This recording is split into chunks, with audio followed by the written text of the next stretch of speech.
Hi everyone, welcome to Daily Dictation. This is an interactive video to help you practice your English skills. You are going to practice your English skills by doing an activity, so you will need a pencil and a piece of paper or a blank document to type in. Because for this activity, I am going to read 5 sentences to you. The sentences will be about workplace decisions and they will be at a low intermediate level. You are going to write down each sentence the best you can by applying the correct spelling, punctuation, grammar, and capitalization. After I read the sentences, I will show you the answer and I will explain the grammar to you. I will explain tips for improving your spelling so you can improve it for next time and practice on reviewing the spelling. And this is really important and really helpful for a few things. The first thing is it will present a list of vocabulary at the end, and this vocabulary is about a topic that is likely to come up in an English proficiency exam, whether it be IELTS, CELPIP, TOEFL, or PTE. And so that is really useful. Another really useful thing is it helps you improve your note-taking skills as you're listening, so you can write in English at the same time. And as you're writing, you're getting a lot of information, you're getting accurate information, you're getting accurate spelling. This is helpful for a listening part of an exam because you often only get to listen one time and you want to get as much information down in that one time as possible. So this will help with that as well because it really improves your ability to write down quickly in English. So let's get into it. So please join me for daily dictation. There is a new sentence from Monday to Friday, new sentences each weekday, new topics each week, and 2 English levels offered if you find this a little bit too easy, because this skill is best if you can practice every day. For the instructions for the activity, you will need a blank piece of paper and a pencil. You can have a blank document that you can type into as well. 5 sentences will be read. Each sentence will be read 3 times and 1 more time at the end, and you have to write down each sentence the best you can. You will use your listening skills to do this. Try your best to apply the correct spelling, punctuation, and capitalization as you write down each sentence. So if you look at the screen here, you'll see numbers 1 to 5 on the screen. Each number represents a different sentence I will read. So I will read each sentence starting with number 1. Number 1. The action plan should outline how we will fix the issue. The action plan should outline how we will fix the issue. The action plan should outline how we will fix the issue. Number 2. The strategy for the project includes setting a clear goal. The strategy for the project includes setting a clear goal. The strategy for the project includes setting a clear goal.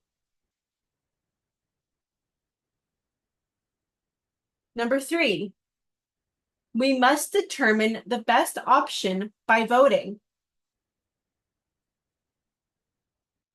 We must determine the best option by voting.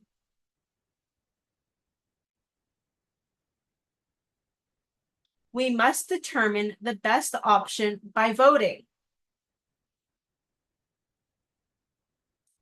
We must determine the best option by voting.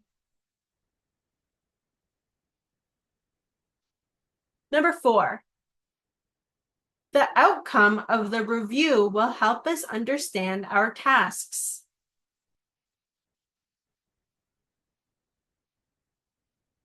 The outcome of the review will help us understand our tasks.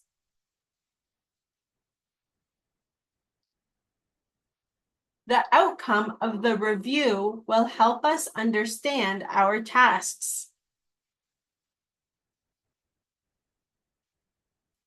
Number 5, if the deadline is too tight, we might need to think about different options.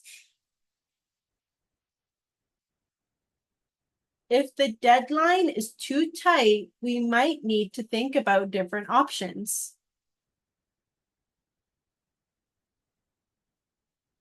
If the deadline is too tight, we might need to think about different options.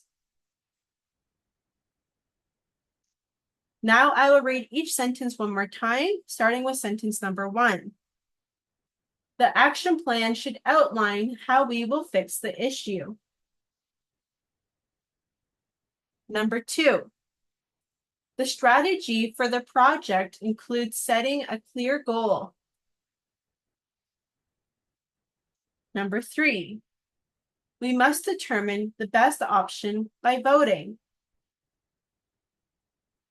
Number 4. The outcome of the review will help us understand our tasks. Number 5. If the deadline is too tight, we might need to think about different options.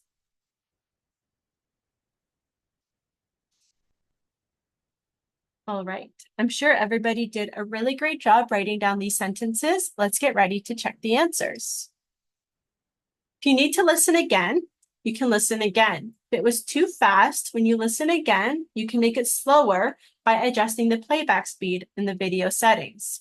You just need to listen to specific sentences again, check the description for timestamps, and the times will bring you back to the time in the video each sentence was read. If you feel like you got everything, we're going to check our answers. Starting with number 1. The action plan should outline how we will fix the issue. So, the action plan. This is our subject, and it's singular. Should is a modal, and after the modal, we have the base form of the verb. So I'll write that down here, modal plus base form of verb.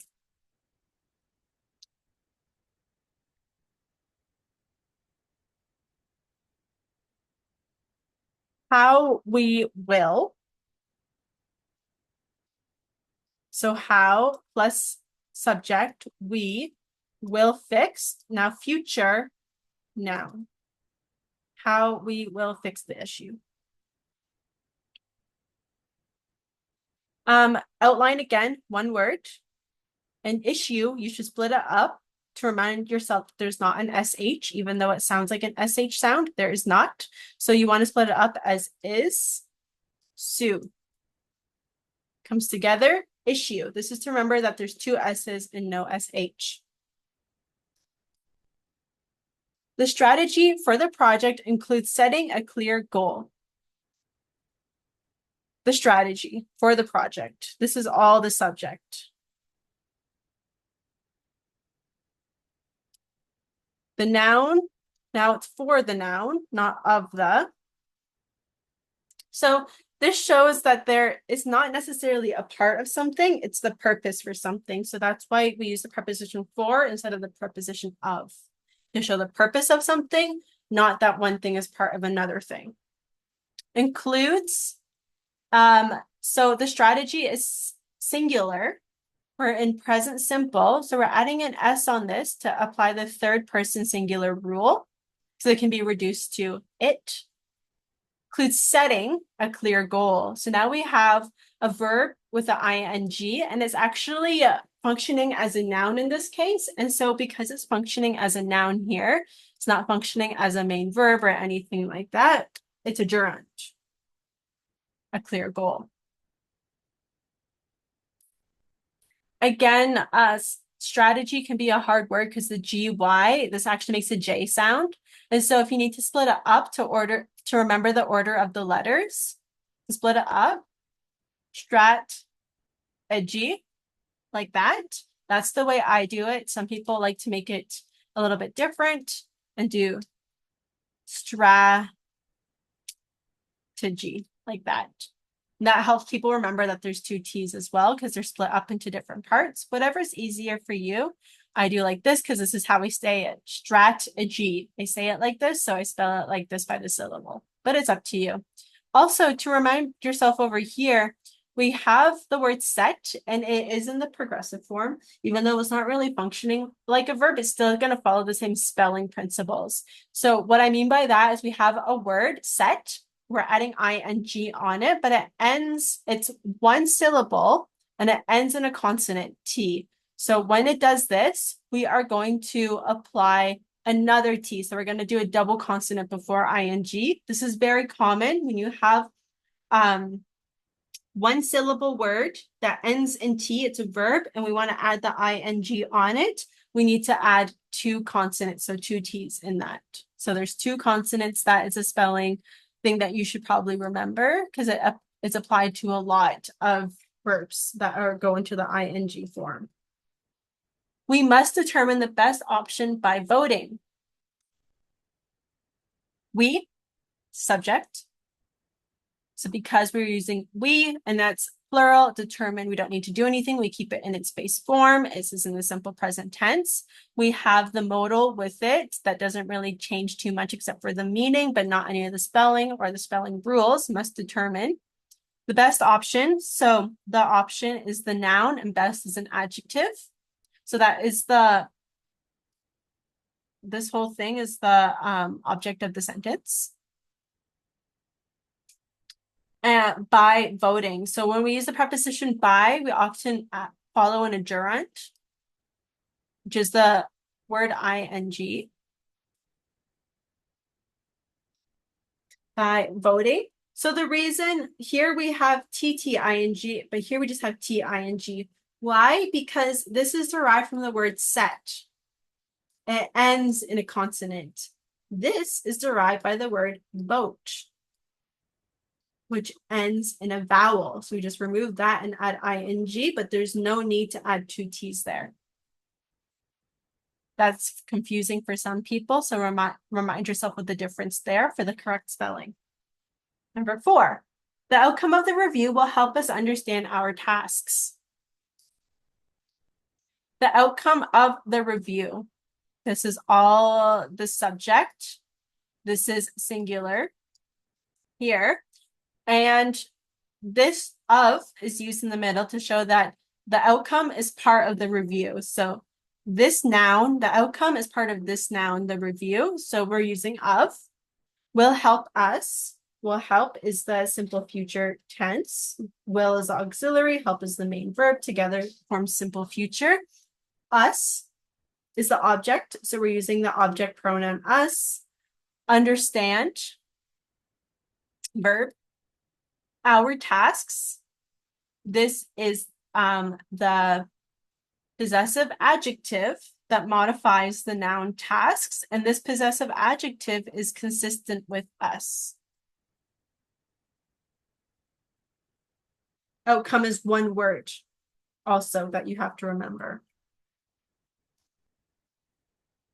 Number 5. If the deadline is too tight, we might need to think about different options. This one's a little bit tricky because we have a comma here. So let's break it down.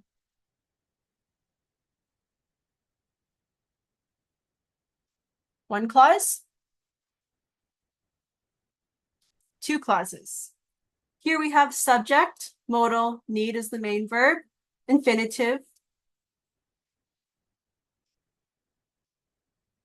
about different options here. So this is all a independent clause here. You have the subject, verb, the object, the sentence.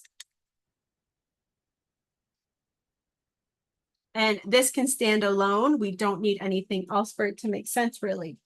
If the deadline is too tight, this doesn't make sense by itself. So it is a dependent sentence. We know this more because it starts with the word if. It's an if clause. Starts with the word if. If clauses are always dependent clauses. When we have a dependent clause first, and whoops, I put infinitive, but I meant to put independent. There we go.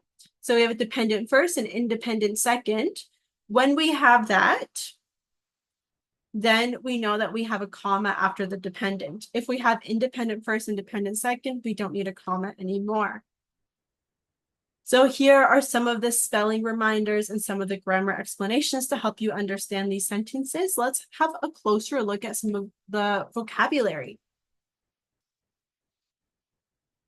The vocabulary about this topic to study is here. So we have the word option, task, goal, issue, action plan, review, outcome, vote, deadline, strategy. These are all words that you should know how to use in your own writing and in your own speaking. So you should know the different forms, how to use them in different tenses, and all of the different kinds of structures you can put them in. Especially if you have a job that involves some of the processes that you have seen in the sentences. Because when you do IELTS, they might ask you about your job. Like, what do you do? What is your occupation? And if you're an adult and you have a job like this, you might need to use some of these words to show that you have a wide range of vocabulary to get a higher band score on your exam. Besides that, we are all finished. So thank you so much for watching. Please join me again next week for a different topic. Keep on trying your best, and I'll see you next time. Bye.